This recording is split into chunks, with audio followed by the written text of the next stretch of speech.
जय हिंद फ्रेंड्स। आज हम लोग करंट अफेयर्स की सीरीज में अपने नए टॉपिक के साथ उपलब्ध हैं। और जो हमारा आज का टॉपिक है वो है सेंट्रल एशिया। सेंट्रल एशिया और वेस्ट एशिया ये हमेशा चर्चा में रहेंगे ही रहेंगे। उसका कारण ये है कि अगर कोई चीज़ कमज़ोर है और उसके पास बहुत ज़्यादा रिसोर्सेज हैं तो क्या करेंगे? लोग उन पर अपना आधिपत्य जमाने की कोशिश। एक तो ये कारण हुआ। दूसरा ये हुआ कि वो किसी ऐसे जगह पर उनकी स्थिति है जिसे आप कहते हैं स्ट्रेटजिक लोकेशन, कि वो ब्रिज का काम करते हैं एक जगह से दूसरी जगह की। कि जो भी उधर से जाएगा वो उनके थ्रू होते हुए जाएगा। और ये बात दोनों जगह लागू होती है, मध्य एशिया में भी और पश्चिम एशिया में भी। और ये दोनों क्या हैं, हमेशा चर्चा में बने रहेंगे। हमेशा क्या रहेगा, इशूज़ यहाँ पर वर्ल्ड की बाकी कंट्रीज़ का यहाँ पर हमेशा इंटरेस्ट जगा रहेगा। और सभी लोग, सभी जो महाशक्तियाँ हैं, सुपर पावर्स, वो हमेशा इस क्षेत्र पर अपना अधिकार या दावा जमाने की कोशिश करती हैं। अपना प्रभाव भी जमाने के लिए किसी भी कंट्रीज़ को, दो कंट्रीज़ को आपस में लड़ा देंगे। ठीक है, वो उन कंट्रीज़ को समझना है कि लड़ना है कि नहीं लड़ना, लेकिन कोई समझने वाला नहीं। तो मध्य एशिया शुरू करने से पहले कुछ चीज़ें जान लेना जरूरी है। मध्य एशिया,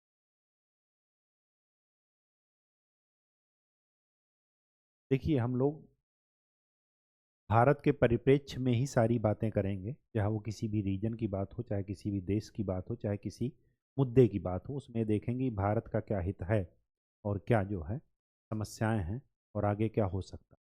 ठीक। मध्य एशिया अगर आप मैप में देखेंगे तो यहाँ पर मेनली 5 कंट्रीज आती हैं। कौन कौन सी आती हैं वो देख लीजिए। कजाकिस्तान,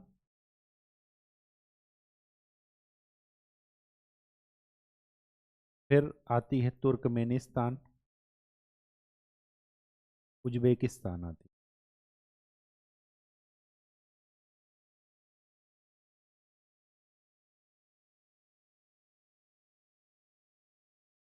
फिर तुर्कमेनिस्तान,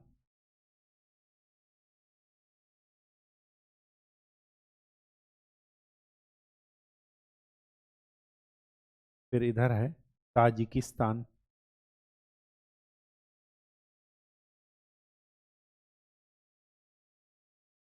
और फिर इसी से ही रिलेटेड है किर्गिस्तान।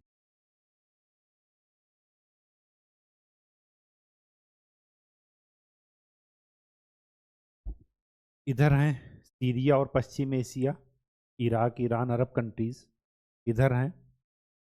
इसके नीचे ईरान, अफगानिस्तान, पाकिस्तान, इधर है इंडिया, इधर है चाइना, इधर है मंगोलिया और इधर है रसिया।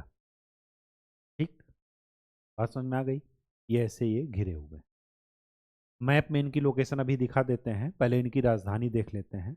राजधानी इनको ऐसे ही याद रखिएगा, ATADB, eight Asian development bank, ADB। ए का क्या मतलब है? अस्ताना।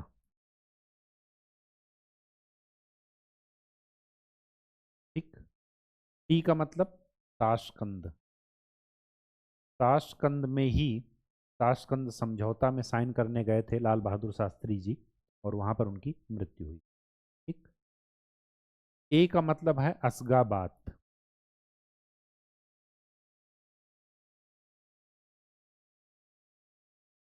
डी का मतलब है दुशांबे, और बी का मतलब है बिश्केक। ये राजधानियां पूछी जाती हैं आपके एग्जाम में, तो इनको जरा ध्यान में रखिए। ठीक, पहली बात। दूसरी बात, इनकी लोकेशन से ही समझ में आ रहा होगा कि ये क्या है, इनमें से 4 कंट्रीज लैंड लॉक्ड हैं तो पांचों, लेकिन यहाँ पर कुछ जो है अरल सी और कैस्पियन सी का कुछ पोर्शन आता है, वो मैप में देख लेते हैं।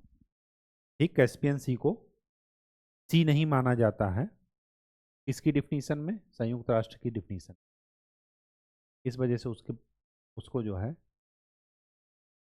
नहीं उगरता। ये देखिए,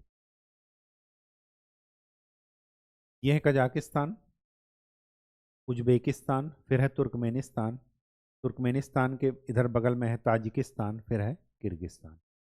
इनकी बाउंड्री जरूर देखिए कौन किससे टच कर रहा है। तुर्कमेनिस्तान से ताजिकिस्तान टच नहीं कर रहा है, तुर्कमेनिस्तान और ताजिकिस्तान के बीच में कौन है, उज्बेकिस्तान। यह है कैस्पियन सी, इधर है अजरबैजान और इधर है आर्मेनिया। ये दोनों आपस में लड़ रहे हैं एक क्षेत्र के लिए जिसको बोलते हैं नागोना कारबाख। ठीक, इन दोनों के बीच में है अरल सी। ये जरा पूछा गया है किन दो कंट्रीज के बीच में है, तो ये जरा ध्यान में रखिए। ऊपर है रसिया इनके, नीचे है दक्षिण एशिया, पाकिस्तान, ईरान, ये सब आ रहे हैं। उधर क्या है, वेस्ट एशिया है, और इधर चाइना और मंगोलिया है। ठीक, चलिए वापस अपने चलते हैं कहाँ पर, जो मुद्दा हम पढ़ने वाले हैं। हाल फिलहाल ये न्यूज में क्यों था वो जान लेते हैं। हुआ ये जो 5 कंट्रीज हैं, इनके साथ चाइना ने मिल करके मध्य एशियाई देश शिखर सम्मेलन आयोजित किया। इन पांचों मध्य एशियाई देशों के साथ मिलकर चाइना ने एक शिखर सम्मेलन आयोजित किया। कहाँ पर, उनका शहर है चाइना का सियान, SIAN, यहाँ पर। ठीक, एक चीज आपको और बता दें, यूनेस्को का नाम आपने सुना होगा, हम लोग पढ़ेंगे भी। यूनेस्को ने इसको कल्चरल सिल्क रूट घोषित कर रखा है।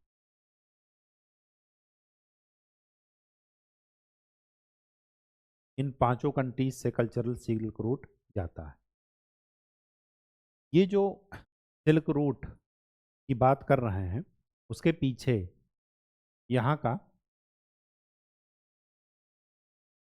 सांस्कृतिक संबंध या सांस्कृतिक आदान प्रदान,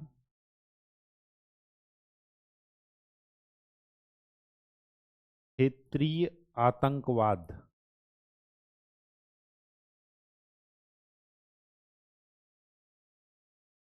और उग्रवाद की समस्या,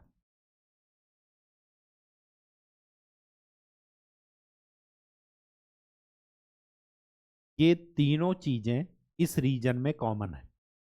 और इस पहले वाले पॉइंट को लेकर के यूनेस्को ने इसको कल्चरल सिल्क रूट भी घोषित किया है। कल्चरल सिल्क रूट इन्हीं 5 कंट्रीज से होकर के जाता है।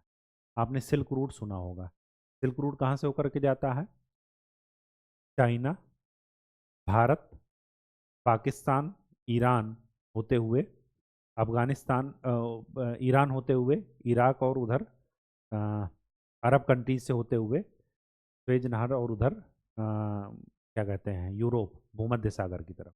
यह है सिल्क रूट। ठीक, तो कल्चरल सिल्क रूट यूनेस्को के द्वारा ये घोषित किया गया। दूसरी बात, ये 3 समस्याएं, ये 3 चीजें, ये इस रीजन में कॉमन है, जिसमें से पहली चीज को लेकर के क्या किया गया है, यूनेस्को द्वारा कल्चरल सिल्क रूट का कॉन्सेप्ट लाया गया। दूसरी बात, ये और इम्पॉर्टेंट क्यों हो जाता है ये रीजन, इम्पॉर्टेंट होने का रीजन ये है कि चाइना अपने बेल्ट एंड रोड इनिशिएटिव के द्वारा, BRI का मतलब क्या है, बेल्ट एंड रोड इनिशिएटिव,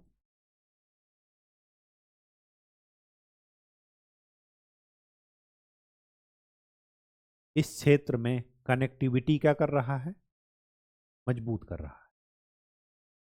और उसको संस्थागत रूप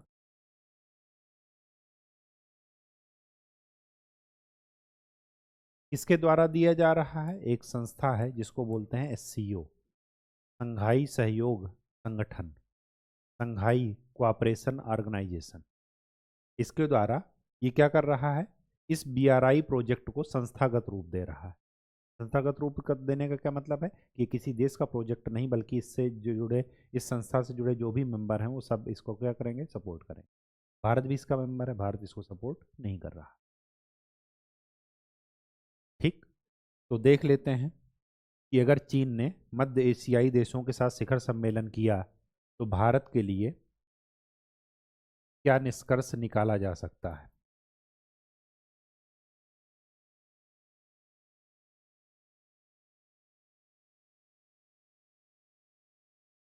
पहला पहला निष्कर्ष क्या होगा? भू राजनीतिक प्रतिस्पर्धा।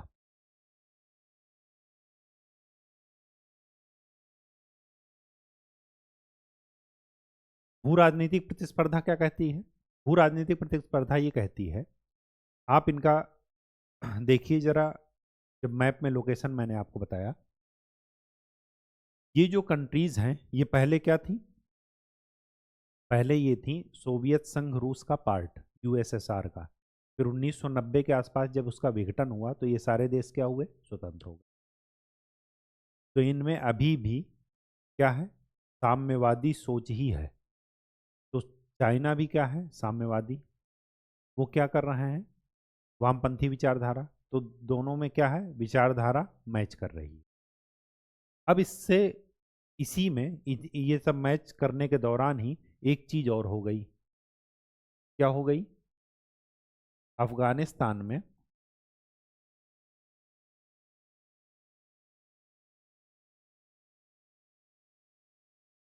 तालिबान का उद्भव हो गया, तालिबान सत्ता में आ गया। तो अफगानिस्तान क्या बन गया?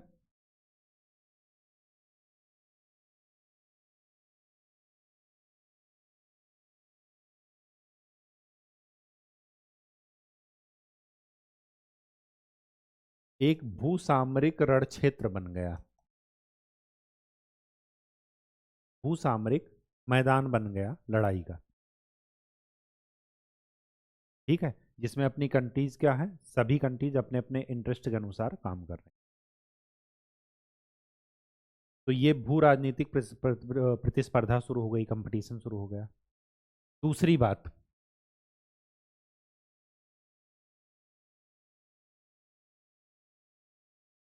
आर्थिक प्रतिस्पर्धा।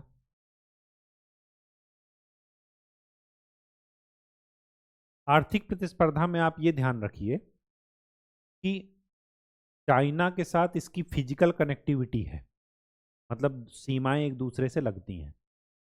ठीक है, ठीक वैसे ही जैसे भारत और बांग्लादेश की लगती हैं, भारत और म्यांमार की लगती हैं, भारत पाकिस्तान की लगती हैं। अब स्वाभाविक सी बात है कि अगर कनेक्टिविटी है, आपकी सीमा बगल में ही लग रही है, आपस में जुड़ाव है सीमा का, तो स्वाभाविक सी बात है कि अगर आपके संबंध अच्छे होंगे तो व्यापार भी क्या होगा? अच्छा होगा।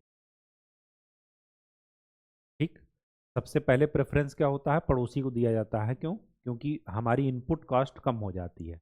हम कहीं और से सामान लाएंगे तो हमारी इनपुट कॉस्ट क्या हो जाएगी? बढ़ जाएगी। आर्थिक प्रतिस्पर्धा में आप ये ध्यान रखिए कि भारत का इन कंट्रीज के साथ व्यापार $2 बिलियन है, और चीन का इन कंट्रीज के साथ व्यापार $32 बिलियन है। उसका सबसे बड़ा कारण है कि चीन भौगोलिक रूप से इनसे कनेक्टेड है, जुड़ा हुआ है, भौगोलिक जुड़ाव है क्षेत्रों में, और भारत का भौगोलिक जुड़ाव नहीं। भारत के ये पड़ोसी के पड़ोसी हैं। अफगानिस्तान के क्या हैं? पड़ोसी हैं। अब अफगानिस्तान जाने के लिए हमारे पास या तो पाकिस्तान से अच्छे संबंध हो या ईरान से। ठीक है, तो ईरान वाला रूट हमने अपनाया, या दूसरा तरीका हुआ कि हमने हवाई कनेक्टिविटी हम दे दें, एयर टू एयर। तो क्या हो जाती? कॉस्ट बढ़ जाती है। तो आर्थिक प्रतिस्पर्धा भी क्या है? चैलेंजिंग है। ठीक, तीसरी बात,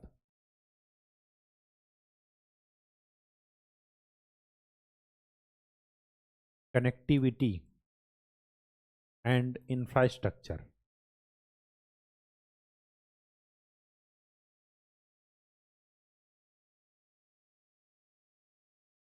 कनेक्टिविटी एंड इंफ्रास्ट्रक्चर में दो चीजें यहां पर ध्यान में रखी, अवसंरचना और भौगोलिक जुड़ाव। उसके लिए चीन के दो प्रोजेक्ट ध्यान रखिएगा, एक है BRI, belt and road initiative, और दूसरा क्या है, दूसरा है CPEC, China Pakistan economic corridor. ये जम्मू कश्मीर के विवादित क्षेत्र अक्साई चीन से होकर के जा रहा है और भारत इसमें शामिल नहीं है। BRI भी क्या है, वहीं से जा रहा है, भारत उसमें शामिल नहीं है। ठीक, अब भारत किसमें शामिल है, इसी कनेक्टिविटी एंड इंफ्रास्ट्रक्चर में भारत किसको सपोर्ट कर रहा है, INSTC। आई का मतलब international north south transport corridor, अंतर्राष्ट्रीय उत्तर दक्षिण परिवहन गलियारा। ठीक, उत्तर दक्षिण का मतलब ये उत्तर में पड़ रहे हैं देश और भारत कहाँ है, दक्षिण में। तो इनको आपस में जोड़ करके क्या कर रहे हैं, यूरोप तक अपनी कनेक्टिविटी भारत उसमें क्या कर रहा है, शामिल हो रहा है। तो INSTC में भारत शामिल हो रहा है, लेकिन चीन की ये पहल है।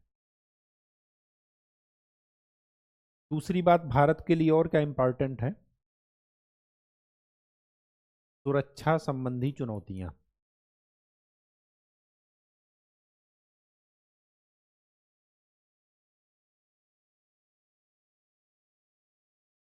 आतंकवाद, उग्रवाद, मादक पदार्थों का परिवहन।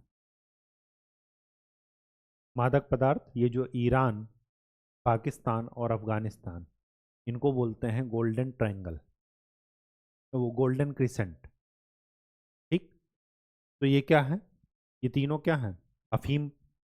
पूरे वर्ल्ड का उत्पादन का 90% अफीम कहाँ होता है, अफगानिस्तान में।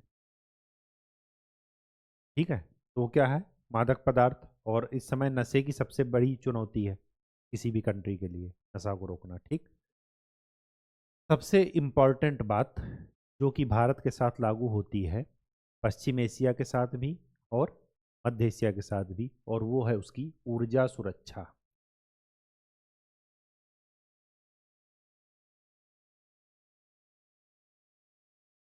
ऊर्जा सुरक्षा में आपको दो चीजें ध्यान में रखनी है। एक तो कजाकिस्तान में यूरेनियम है, बहुत बड़ा भंडार है यूरेनियम का, और यूरेनियम दो चीज़ों में यूज होता है। अगर हम भलाई के लिए उपयोग करें तो न्यूक्लियर पावर बनाएंगे, लोगों के रहन सहन का जीवन उन्नत स्तर करेंगे, उन्नत जीवन स्तर उन्नत करेंगे। और अगर विनाश में लगाएंगे तो क्या बनाएंगे, एटम बम बनाएंगे। ठीक,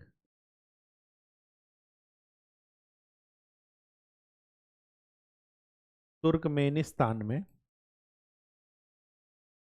नेचुरल गैस है बहुत ज़्यादा। क्या है, नेचुरल गैस। ठीक, प्राकृतिक गैस। और ये दोनों क्या है, हमारे जो क्लीन और ग्रीन एनर्जी का कॉन्सेप्ट है, 2070 तक हम नेट जीरो की अवधारणा पर काम कर रहे हैं।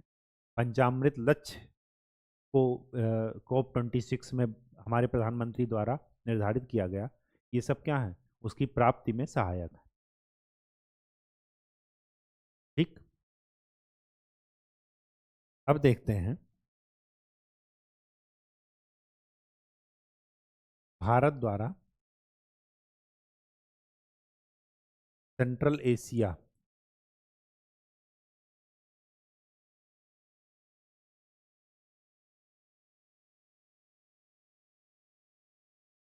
के लिए की गई पहलें। इनिशिएटिव्स भारत द्वारा क्या लिए गए? एक एक चीज सोचते चलिए। चीन के साथ पहला क्या था? राजनीतिक प्रतिस्पर्धा थी। एक तो विचारों का मेल मिलाप था, सांस्कृतिक आदान प्रदान थे, मंगोलियाई लोगों के ज़्यादा वो नज़दीक थे। ठीक। अब क्या हुआ? उसी में अफगानिस्तान में तालिबान शासन आ गया। अब राजनीतिक प्रतिस्पर्धा अगर हमें काउंटर करनी होगी तो हम क्या करेंगे? तालिबान के साथ अच्छे रिलेशन बनाएंगे, नहीं बनाएंगे? बनाएंगे। उसी तालिबान को जो पहले क्या किया था, हाईजैक करके विमान वहाँ पर जा करके अफगानिस्तान में जब तालिबान का शासन था 1998 में, 1996 में, तो क्या हुआ था? भारत सरकार ने कोई बातचीत नहीं की। क्यों? क्योंकि उस समय उनको मान्यता ही, जब सरकार को आप मान्यता ही नहीं देंगे तो बातचीत किससे करेंगे? और अब देखिए वही तालिबान आया, किसी नए रूप में आया, लेकिन जो है वो क्या किया, भारत सरकार ने उसको मान्यता दी और अच्छे रिलेशन चल रहे हैं अफगानिस्तान से। तो ये क्या है? काउंटर करने का, अपना इंटरेस्ट देखना है। ठीक। दूसरी बात, कनेक्टिविटी एंड इंफ्रास्ट्रक्चर के लिए इन्होंने कौन सा प्रोजेक्ट लाए? DRI और CPEC। तो पहली बात यहाँ पर लिखिए, पहला कनेक्टिविटी। कनेक्टिविटी के हम लिए हमने ईरान वाला रूट अपना करके चाबहार बंदरगाह डेवलप किया। INSTC ये हमने बता ही दिया, अंतर्राष्ट्रीय उत्तर दक्षिण परिवहन गलियारा, इसमें हम अपना योगदान दे रहे हैं। दूसरी बात, एक समझौता, असगाबाद समझौता के द्वारा हम अपनी कनेक्टिविटी बढ़ा रहे हैं। ये वहाँ पर राजधानी में हुआ, तुर्कमेनिस्तान की। ठीक, जिसमें भारत भी क्या हुआ, शामिल हुआ। और चौथी बात, अगर मैं ऊर्जा सुरक्षा की बात करूं तो आपने एक नाम सुना होगा, तापी पाइपलाइन। तुर्कमेनिस्तान, अफगानिस्तान, पाकिस्तान और इंडिया, इन चारों को जोड़ करके क्या बनेगी? तुर्कमेनिस्तान से नेचुरल गैस आएगी कहाँ पर? इंडिया में। और बीच में कौन से दो देश पड़ेंगे? अफगानिस्तान और पाकिस्तान। ठीक। इसका जो है वो क्रियान्वयन, मतलब लाइन बिछाई भी जा रही है, शायद एक दो फेज कहीं कहीं पर जो है, किसी फेज में वो शुरू भी हो गई। ठीक, कई चरणों में ये पूरा होगा। ये है कनेक्टिविटी। ठीक। दूसरी बात, बहुपक्षीय संगठन का इस्तेमाल हम कर रहे हैं। बहुपक्षीय संगठन, बहुपक्षीय संगठन में हमारे पास दो हैं संगठन। एक तो SCO का हम यूज कर ही रहे हैं, और साथ में एक है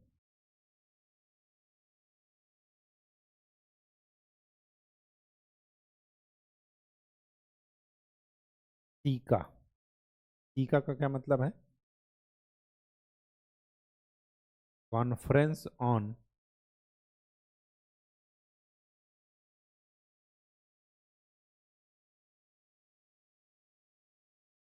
इंटरैक्शन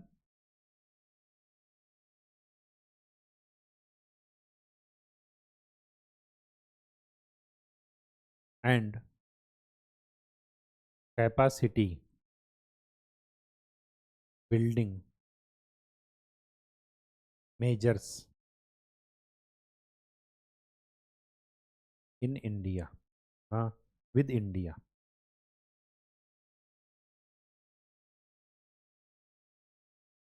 ठीक।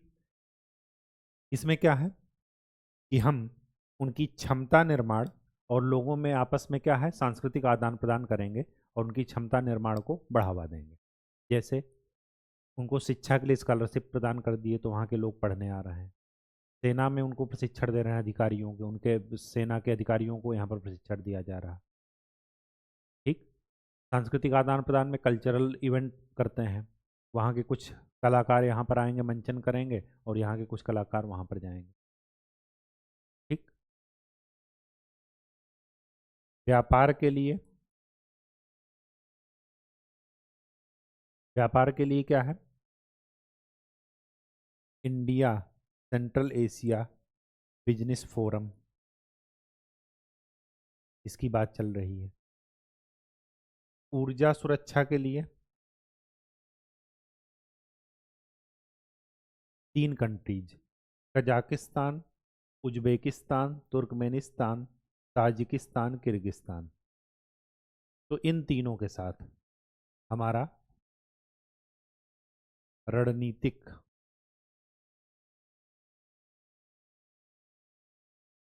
सुरक्षा समझौता,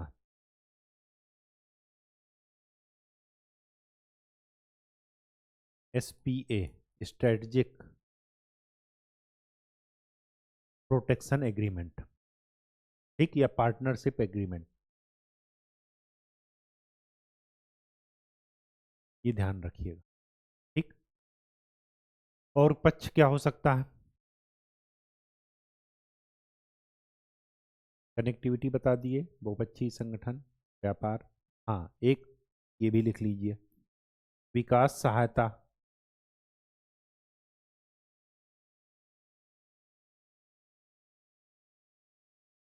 लगभग $1 बिलियन का हमने क्या दिया? लाइन ऑफ क्रेडिट दिया। इसके लिए ताकि वो अपने यहाँ के स्वास्थ्य और इंफ्रास्ट्रक्चर को क्या कर सकें? डेवलप कर सकें। अभी हाल फिलहाल आप एग्जाम्पल देखिए कि हमने क्या किया, पड़ोसी देशों को कोविड वैक्सीन दिया, उपलब्ध कराया, ठीक, नॉमिनल रेट पर, या कभी कभार जैसे भूटान जैसी कंट्रीज को मुफ्त में भी दिया।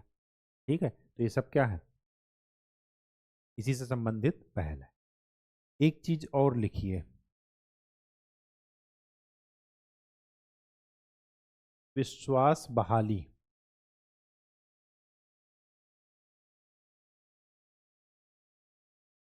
कॉन्फिडेंस मेजर, कॉन्फिडेंस जो है बिल्डिंग प्रोग्राम हम भी करते हैं ताकि क्या हुआ, एक दूसरे पर विश्वास बना रहे। ठीक है, ये क्या है? अंतर्राष्ट्रीय मंचों पर एक दूसरे को सपोर्ट करना। कृषि से संबंधित सब्सिडी में क्या है, भारत को उन्होंने सपोर्ट किया, मध्य एशियाई देशों ने। ठीक है, तो ये सब क्या है? विश्वास बहाली कार्यक्रम। विश्वास बहाली कार्यक्रम यहाँ पर भी आप लिख सकते हैं, इसमें सीका में कैपेसिटी बिल्डिंग या कॉन्फिडेंस बिल्डिंग मेजर्स भी इसको कहा जाता है। ठीक है, और क्या है? बस ये इसके द्वारा की गई पहलें हैं। अब चलते हैं, क्या चुनौतियां?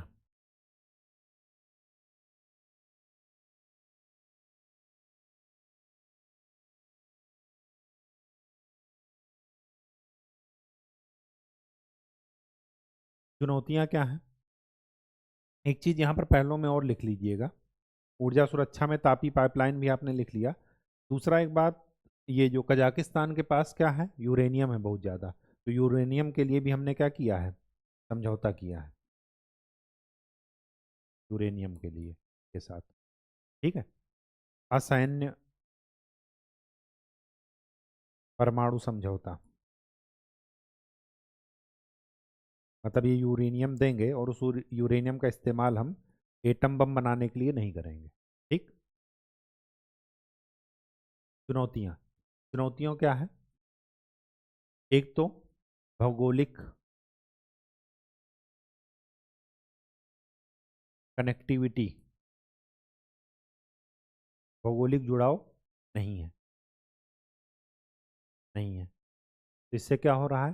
व्यापार में दिक्कत आ रही। ठीक। दूसरी बात,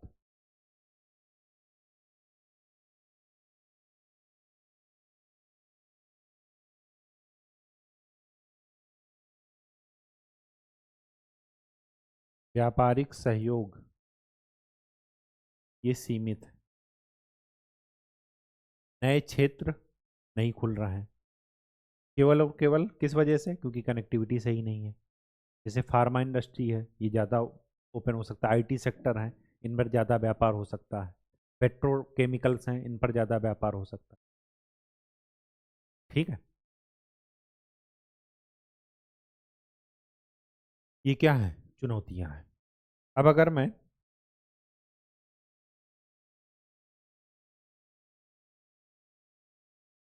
एक चीज आप यहां पर और लिख लीजिएगा,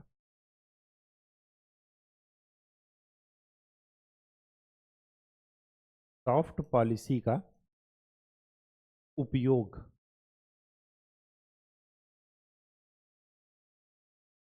पूरी तरह ना कर पाना।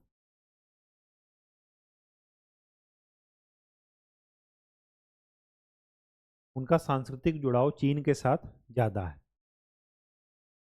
चाहे वो मूल वंश के रूप में ले, मंगोलियाई मंगोलियाई लोग, या जो है विचारधारा के रूप में ले कि पहले रसिया के वो पार्ट थे, साम्यवादी विचारधारा, ठीक है, पूंजीवाद का विरोध, और चाइना भी क्या है, साम्यवादी विचारधारा। तो भारत की जो सॉफ्ट पॉलिसी है उसका भरपूर उपयोग नहीं हो पा रहा। ठीक, ये भी चुनौतियों में शामिल हो जाए। सुझाव क्या हो सकता है और क्या किया जाना चाहिए? सबसे पहली बात तो एक व्यापार समझौता की जरूर हो, ताकि कराधान टैक्सेशन वाला समस्या सॉल्व हो, और दूसरा टैरिफ वाला, उत्पादों पर जो शुल्क लग रहा है आयात निर्यात में, वो भी क्या किया जाए, कम किया जाए।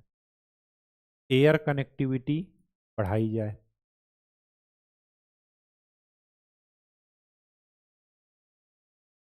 कल्चरल रिलेशन, सांस्कृतिक संबंध, ये बढ़ाए जाएं। ठीक, तो आर्थिक संबंध हो गया, सांस्कृतिक संबंध ये क्या होने चाहिए, बढ़ाए जाने चाहिए। एयर कनेक्टिविटी बढ़ाई जानी चाहिए। ठीक है, ये सब क्या है, ठीक। इसमें क्या है, और एक चीज लिख लीजिएगा, अंतर्राष्ट्रीय या बहुपक्षीय मंचों का भी उपयोग किया जाए।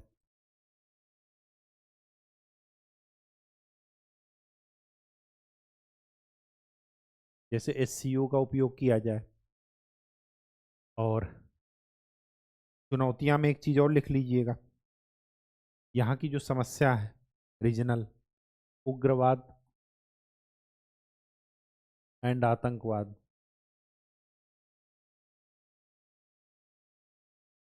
ठीक, चुनौतियां में एक चीज और है, मादक पदार्थ। ठीक है, इनमें सब में ये कंट्रीज क्या कर रही हैं, उनके सीमावर्ती देश हैं ये, अफगानिस्तान, पाकिस्तान और ईरान के। तो उसकी वजह से क्या है कि मादक पदार्थों का क्या हो रहा है, समन मतलब उनको रोका नहीं जा रहा, और जबकि इनके लिए क्या है, ज्वाइंट ऑपरेशन की ज़रूरत है, कोऑर्डिनेशन की ज़रूरत है। ठीक, पंजाब देखिए, नॉर्थ ईस्ट में देखिए, क्या है, नशे की समस्या सबसे ज़्यादा है, कोकीन हुआ, हेरोइन हुआ, ये सारी चीज़ें। ठीक है, तो ये है आपका central Asia. Central Asia, west Asia, सबका थोड़ा मिलता जुलता है, ऊर्जा सुरक्षा के लिए बहुत ही इम्पॉर्टेंट है। हमारा कल्चरल जुड़ाव इनसे अच्छा रहा है, सिल्क रूट के कारण, सिल्क रूट के पड़ोसी रहे हैं, तो इस वजह से थोड़ा इन पर ध्यान रखिएगा। और मतलब डायमेंशन आपको लिखने की और सोचने की ये पता होनी चाहिए। ठीक है, तो ज़रा अपने से भी एक बार लिख करके, ये पढ़ने के बाद या वीडियो सुनने के बाद एक बार लिख करके ज़रूर देखिए, ताकि जो आपने सुना या पढ़ा वो आप लिख पा रहे हैं या नहीं।